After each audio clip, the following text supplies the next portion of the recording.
Many young Christians grow up with this picture of Jesus. Jesus as a comforter, Jesus as a shepherd, Jesus as a friend. And you'll find this Jesus in the Gospels as well, embracing children, calling himself the Good Shepherd, saying he would die for his friends.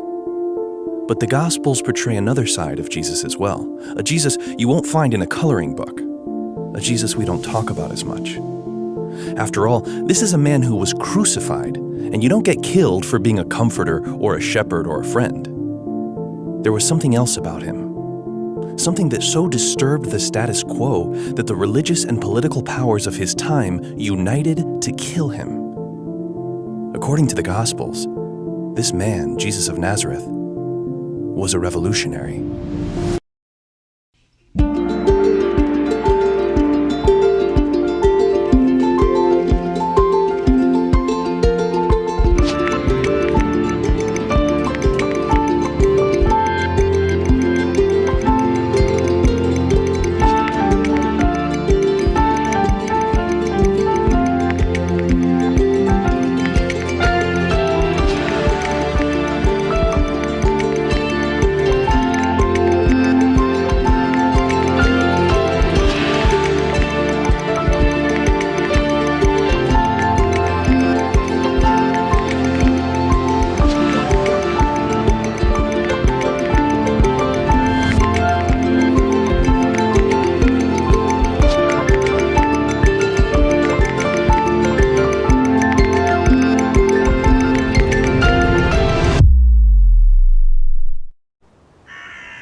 Today, Galilee is a peaceful, agrarian region.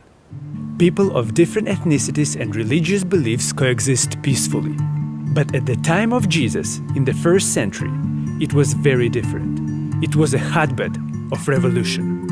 For the Romans, this tiny community was the most troublesome region in their whole empire.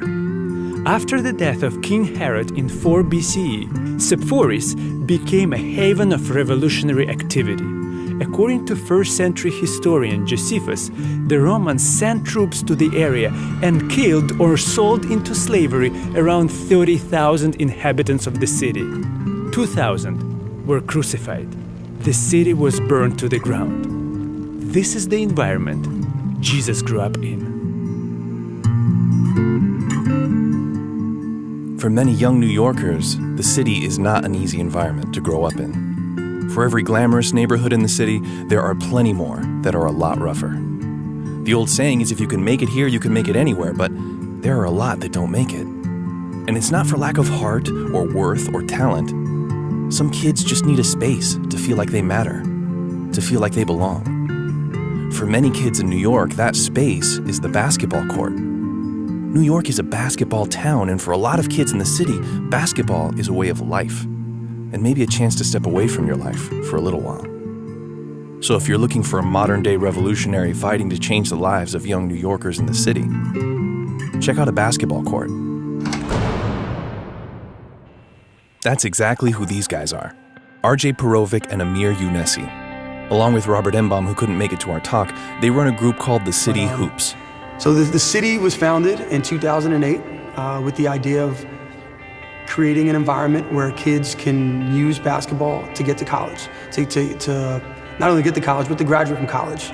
And get to college not just through their athletic ability, but through education as well. Exactly. So academics and athletics. The idea started while they were still in college, with the specific goal of giving inner city kids a chance to grow as athletes, but also to become college graduates. And when I asked them, why basketball? Why is basketball so important to them? They looked at me like I was crazy. I mean, you've decided to devote your life to it, so why? It's life. I love basketball because it teaches you can learn so much about someone by playing with them for 5 minutes. It's like, I know everything about your character just by seeing you compete. And you can understand that better when you know what basketball means to New York. Oh, it's the Mecca, it means everything. You know, just look, if you walk anywhere in New York City, I say anywhere between a 5 to 10 block radius, you're gonna find a basketball court. There's a basketball court. You look to your right, you look to your left, you're gonna see basketball courts all over the place, and there's always a kid bouncing a ball. I think this is the holy ground, for basketball. It's I believe the crossover had to be invented here.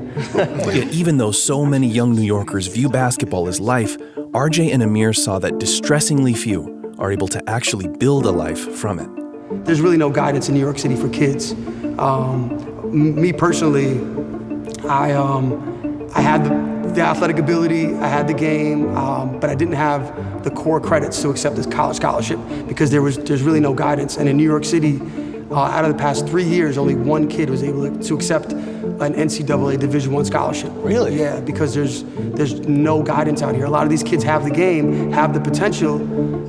College coaches love them. They look at their transcript, they look at their grades, and they don't meet the requirements. So for a city with such a strong basketball culture, that was shocking to hear. And according to Coach RJ, one of the trends that contributes to that is a growing number of people who are taking advantage of New York's talented young athletes.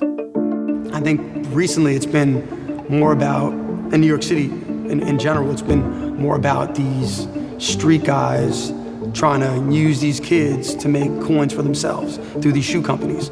There are a lot of people who claim that they can change your life, that they can offer a way out. But they don't all have your best interests at heart.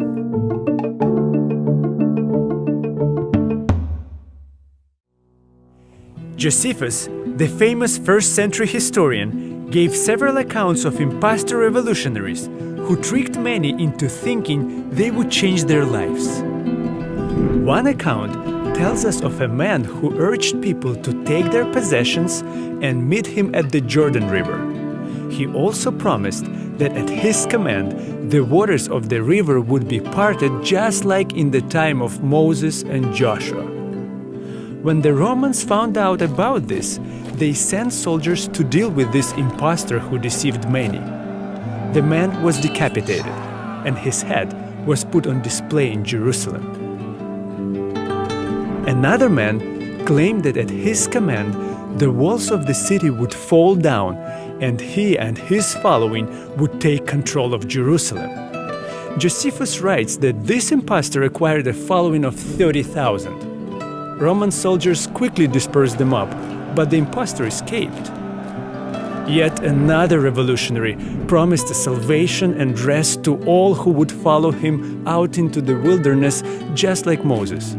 Josephus reports that Roman soldiers were sent against a throng of people deceived by the impostor and crushed the revolution. And in the middle of all this, Jesus brings another revolution, one that would change the world and change people's lives to their very foundations.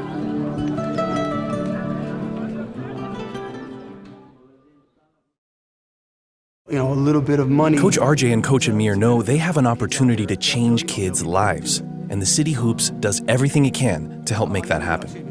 In addition to all the basketball practices, games, and tournaments, they provide a lot of different academic opportunities, such as SAT prep, bringing in tutors from nearby NYU. And then the last thing that we do is we actually play chess. Right. I was waiting for him to And it's having amazing results. In 2012, we were very fortunate. We had this one group that actually won the AAU National Championship, and every single player on that team went on to accept the Division I scholarship. And while there are those who use basketball to exploit New York's young athletes, the City Hoops empowers their kids to use basketball to their advantage. Yeah, a lot of guys they really don't keep an eye on these kids. They just, in so many words, they use these kids, and we're trying to be different. We're trying to have them use basketball as a vehicle to open doors. And as they inspire kids to open doors, the City Hoops make sure their doors are always open as well, to provide a space for all kids in their community to feel like they belong. And our gym doors are always open, so if our team is on the road playing in a tournament in front of college coaches, the kids who didn't necessarily make a team around the city aren't just turned away and on the streets. Our gym doors are always open, and it serves as a safe haven to just kids all over the city. They're looking to change the game and start something that makes a lasting impact on their community even after they're gone. Your plan so that this program can live longer than we can, because unfortunately we can't live forever, but this program can. And if we can open these doors and have these kids come here and benefit from it so that they can change their families' lives, I think that's paramount. That's why they do what they do, and they've seen the difference it can make. It's incredible. And it's just great to see them grow up, mature. We sent some kids to college. Some have come back to visit, and just seeing that progression of adulthood, you could say, is just fulfilling. Because this is all volunteer, all volunteer based. So, when somebody comes back and says, "Hey, coach, thanks a lot," that I'm good for the rest of the year. Yeah. Coach RJ and Coach Amir are the real deal. They don't do what they do for money. They volunteer their time because they believe you can revolutionize your community by giving of yourself to create a space where people can feel empowered, to feel like they matter. That can change the world. Or as Coach RJ put it, change the game. I guess that change the game in a positive way so that it can live on. Jesus chose not to take part in the many religious and political revolutions taking place in his time. Instead, he brought a different perspective. The Gospel of Matthew provides a sort of manifesto of Jesus' revolution that would have been given somewhere in these hills. It is now known as the Sermon on the Mount. For an oppressed people who were weary of constant revolt, Jesus brought a revolution unlike anything they had ever seen.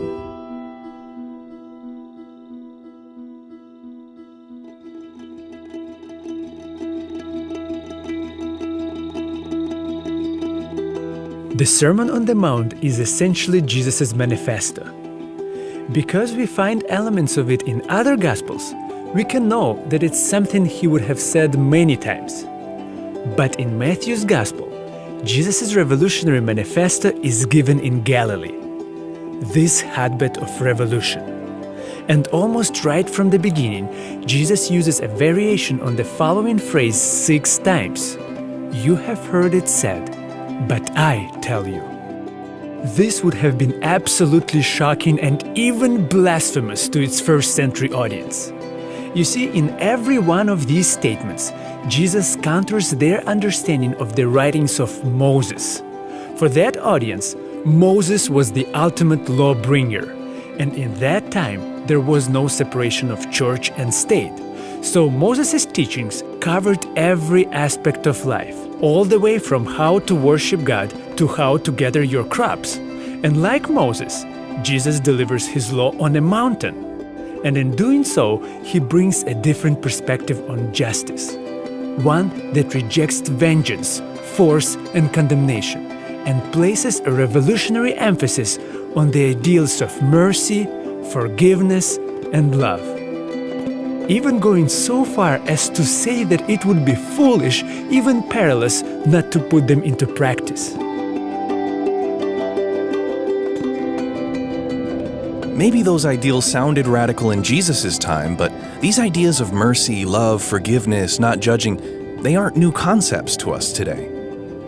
But what would happen if we allowed these ideals to move outside the space of what we admire or claim to believe or what we maybe try to practice in our homes and actually made them pillars of our communities? What would the world look like then?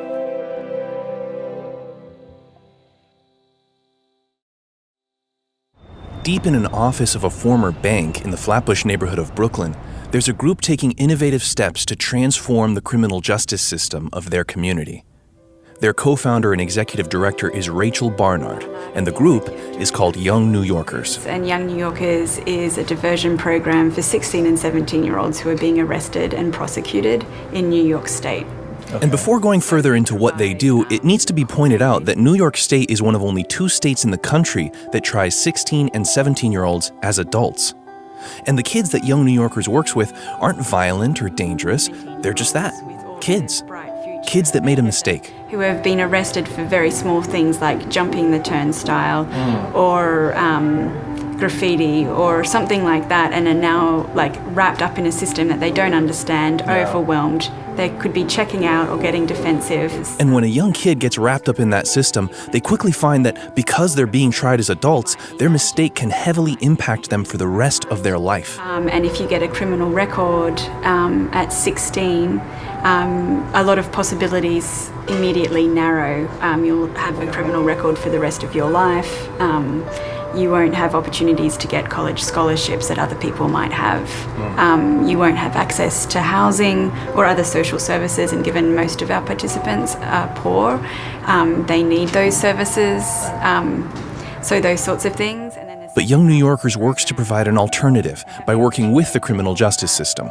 So instead of jail time or other sanctions, the court gives eligible defendants the option to join a Young New Yorkers program.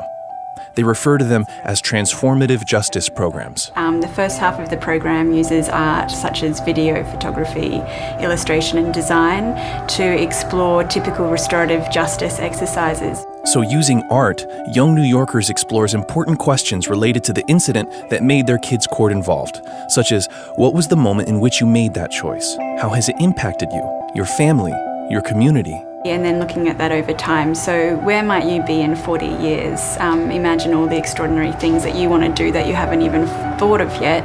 And that's what makes art such a perfect medium to explore these issues. Through art, you're able to explore who you are and who you want to be. And for young kids running into a system that they may find frightening or oppressive, Young New Yorkers offers a stark contrast to how things are normally done. One that explores the heart of who these kids are and works to restore their place in the world.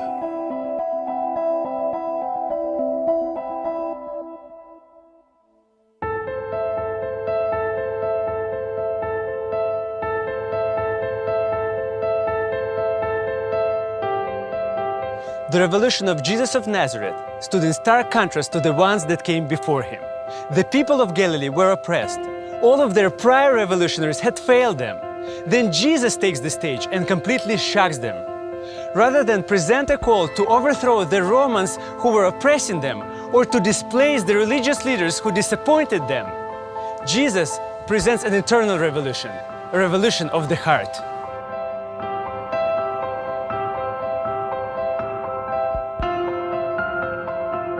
In Jesus' time, the Romans had built the greatest empire the world had ever seen, through might and conquest. All for the purpose of Pax Romana, Roman peace. The idea was that peace is achieved through force. In the middle of that, Jesus called people to follow a different path. One that doesn't seek peace through force and aggression, but instead through forgiveness, humility, and love. And this love, even towards those you might view as the enemy, is present in Jesus' revolutionary manifesto from the very beginning.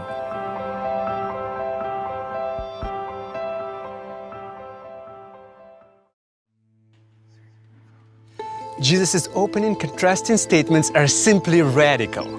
Murder is not something you do, but something you feel in your heart. Adultery is not an act that you commit, it's something that is conceived in the heart. He continues, building up to his final contrasting statement. Stop trying to fight your oppressors. Stop hating those who've taken your land, raped your women, and enslaved your children. Love them instead. He is the only person in all of antiquity to ever say that.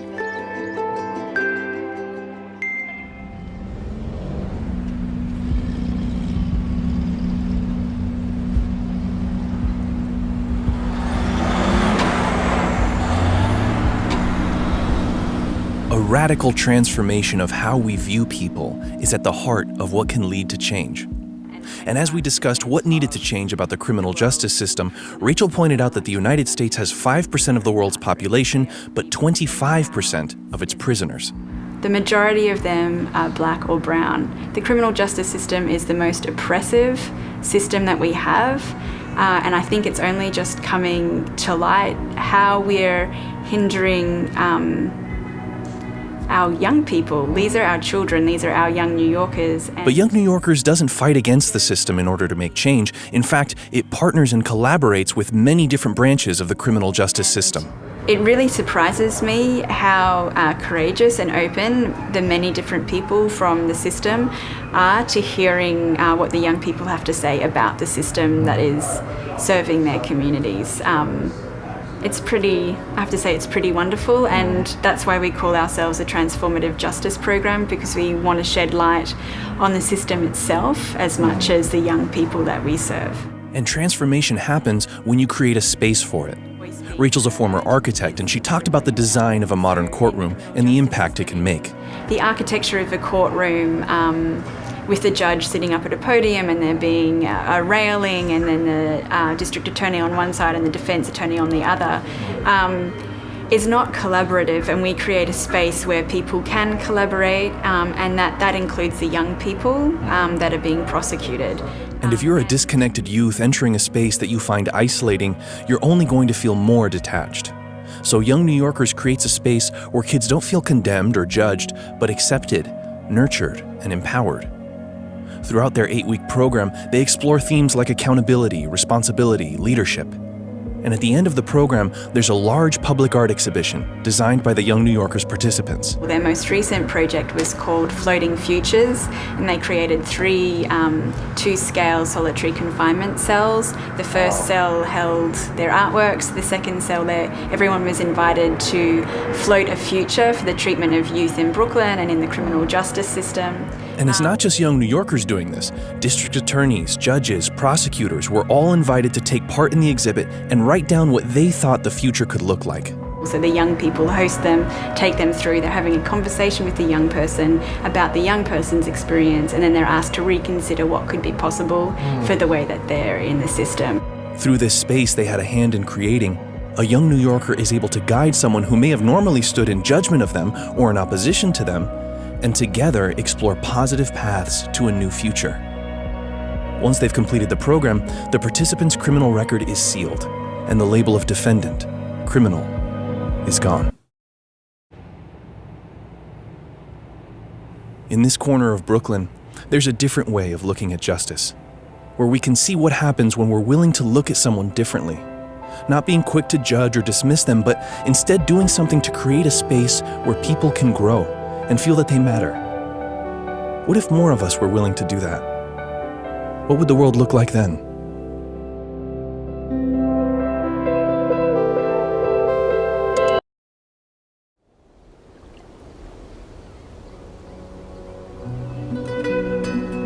According to Matthew, Jesus gave his revolutionary manifesto in a very strategic location, by the Via Maris, the way of the sea. This was the superhighway of that time. It was the road that connected east and west.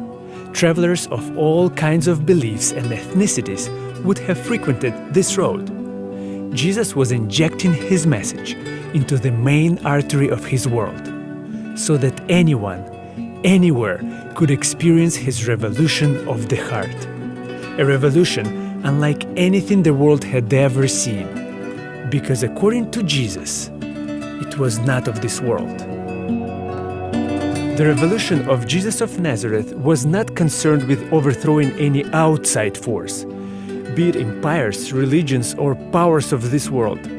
His revolution was internal, seeking to overthrow and transform human nature. And in doing so, he claimed to bring an entirely different kingdom to this world, the kingdom of heaven. In short, Jesus didn't seek to occupy a certain space or transform another. He made a much bolder claim, that he was introducing a new one that can't be defined by the boundaries of this world.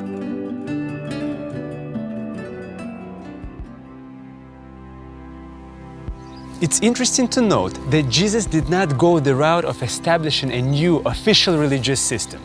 He didn't claim any worldly title. He had no wealth, no power, no formal education. Instead, his stated life's purpose was to bring, preach, and live what he called the kingdom of heaven. So what does this kingdom look like? Some people use the term kingdom of heaven to apply only to the Christian church or only to Jesus' second coming. But Jesus himself said his kingdom was something you couldn't see. In fact, Jesus said that the kingdom was not just a specific place that you could visit, or an event that you could point to. Instead, the kingdom can be in your midst. Another common term the Gospels use to describe this kingdom is the kingdom of God. And Jesus' revolutionary emphasis on love, forgiveness, and mercy showed that these ideals transcended all boundaries, religious, political, racial, or anything else, because they were the qualities of God Himself. And this kingdom can be experienced anywhere, in anyone's midst. It's introduced any place in which people create a space that accepts, empowers, and loves people, even those that the world might call an outsider or religion might deem an outcast. A space where people aren't judged or condemned or cast out, but loved. Really, truly loved. None of us has much control over the world, but if we were all willing to transform the spaces we do have control over, our minds, our hearts, our homes, our communities, what would the world look like then?